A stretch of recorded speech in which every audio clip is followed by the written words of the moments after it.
In the year 1990, 30 years ago of today, the TMNT started heading on a first live action big screen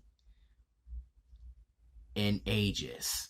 They became one of the number one in the box office, the most underrated movie of all time, and it's all because of these two guys have a dream, Eastman and Laird. And to be honest with you, it became a wonderful hit. Now, to be honest with you, it was outstanding movie. I watched it a few times. It used to be aired on Channel 11 and ABC Family way back. And you know what? I decided trying to review this movie, but you already know the movie is all about. That movie was dark. That movie has a heart in it. And also, the action was spectacular and bitchin' at the same time. Good evening, ladies and gentlemen. I'm Mr. Steven, and welcome to the Steven Factor at Home.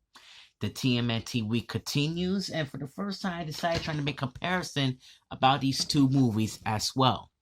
Now, the last time I reviewed these two remakes, and they look horrible, and I really hated whatsoever. So, bear with me here. But tonight, I'm going to comparison between these two movies from 1990 and 2014. So I had to make this quick as soon as possible.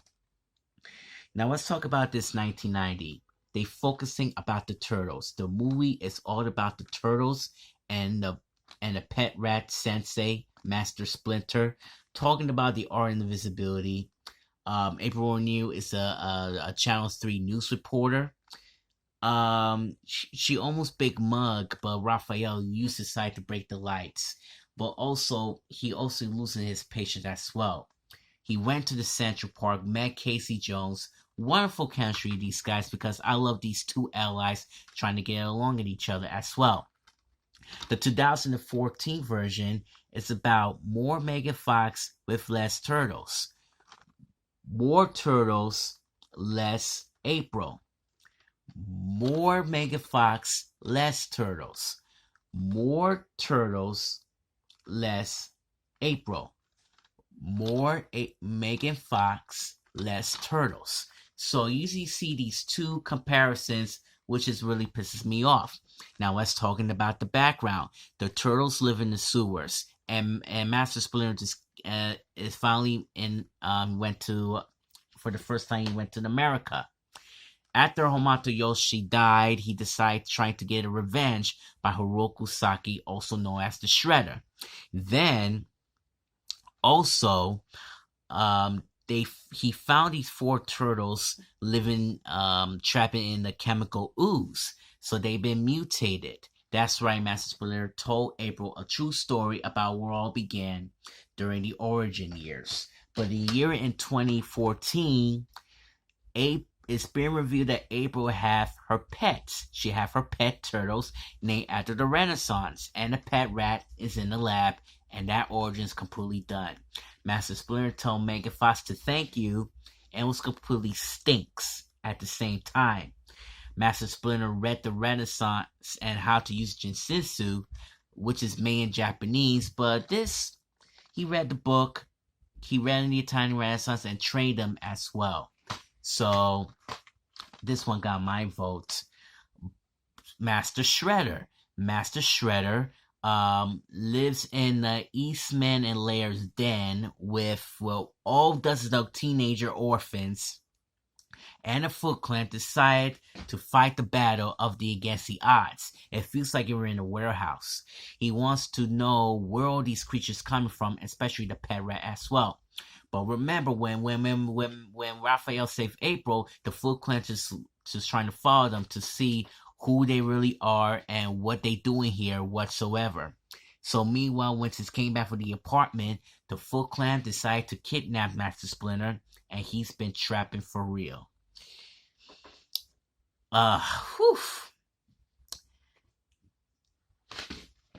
This one, well, the Shredder has a different background of it.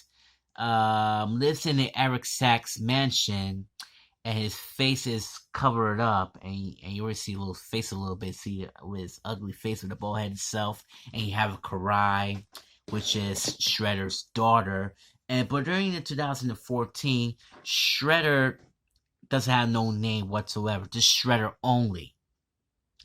And Karai, I don't know who she's been related to. I know it's Haruka Saki's daughter, but they didn't even say in the year 2014 already. But that's dumb. But the origins revealed that Eric Sack's been raised in Japan, and Shredder raised him as like a father to him.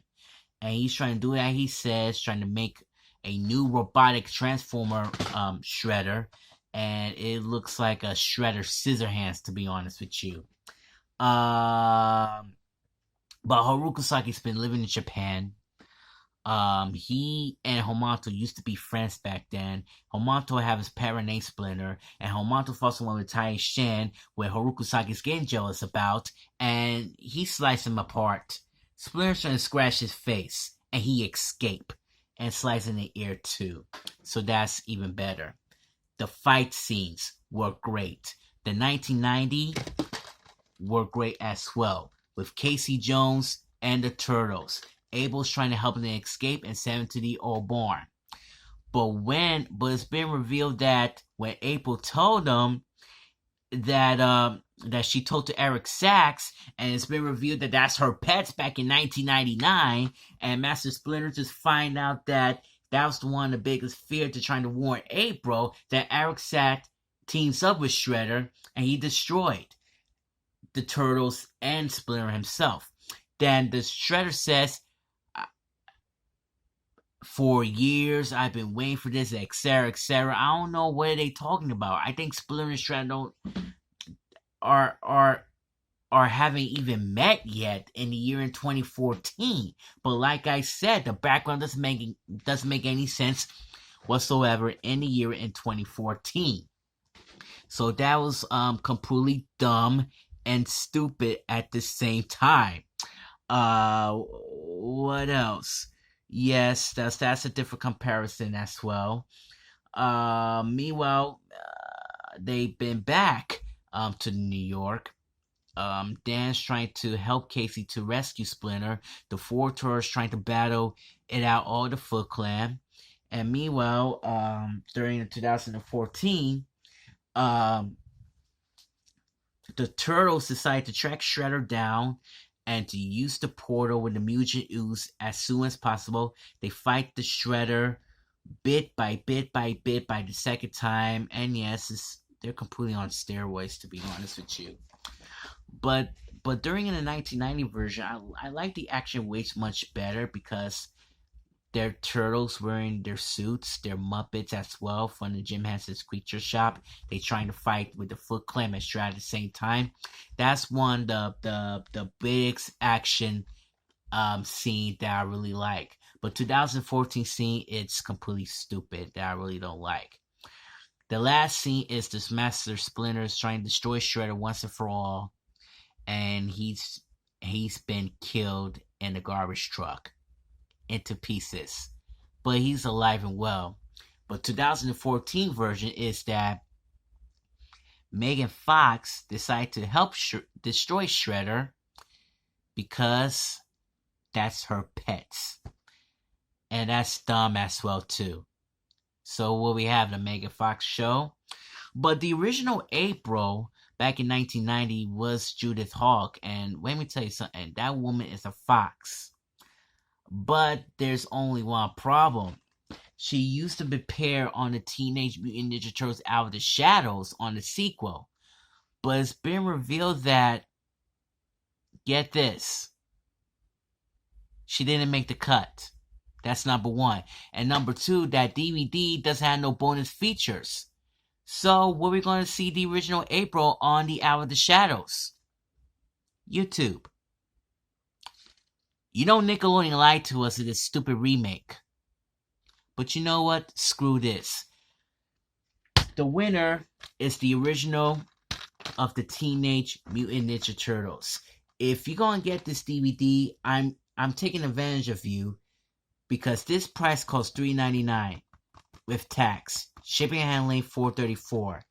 And you go and get it on Amazon.com.